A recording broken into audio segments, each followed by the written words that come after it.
বিশ্ব জুড়ে হতে পারে নতুন আর একটি মহামারী। ইসলাম এমন একটি জীবন ব্যবস্থার নাম যেখানে প্রশ্ন করলে এমন কোনো বিষয় নাই যে উত্তর পাওয়া যায় না। আমরা রিসেন্টলি কয়েকটি টিভির নিউজ কভারে দেখতে পেয়েছি যে চীনের শুকরের মাধ্যমে নতুন আরেকটি ভাইরাস ধরা পড়েছে, যেটি বিশাল মারাত্মক ক্ষতিকর হিসাবে বিজ্ঞানীরা চিহ্নিত করেছেন, বিশেষ করে চীনের বিজ্ঞানীরা।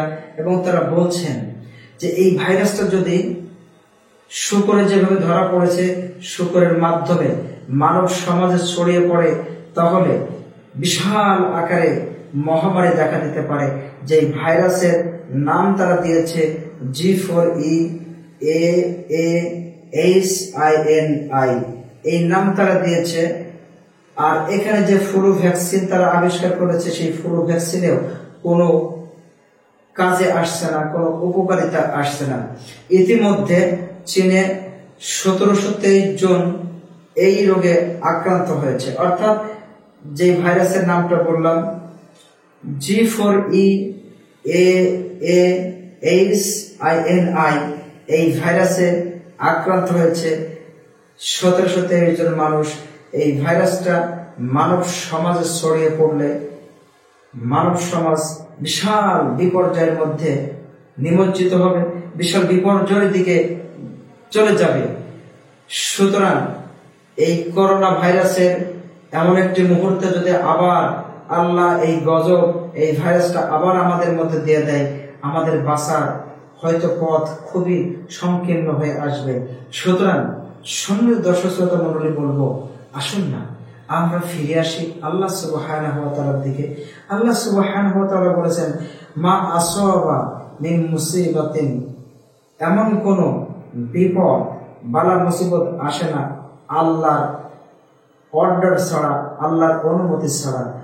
অন্যত্র আল্লাহ সুবহানাহু ওয়া তাআলা তিনি নিজে বলেছেন, এই বিপর্যয়, প্রাকৃতিক বালা গজব যা কিছু আসে এই পৃথিবীতে বিমা কাসাবাত আইদিন নাস, মানুষের দুই হাতের কামাই।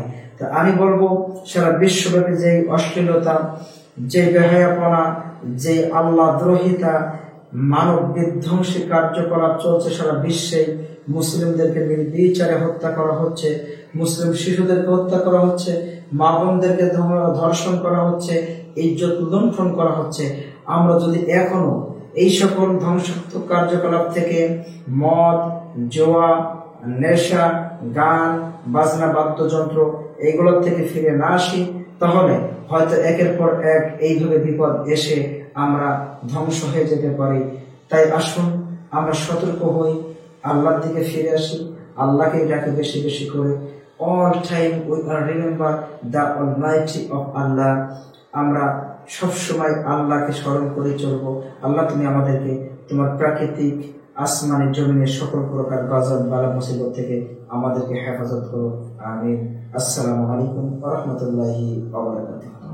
তোমরা যা জানো না তা তোমরা জেনে নাও। আল্লাহ সুবহানাহু ওয়া তাআলা এই মর্মে বলেছেন, ফাসআলু আহলা যিকরি ইন কুনতুম লা তা'লামুন।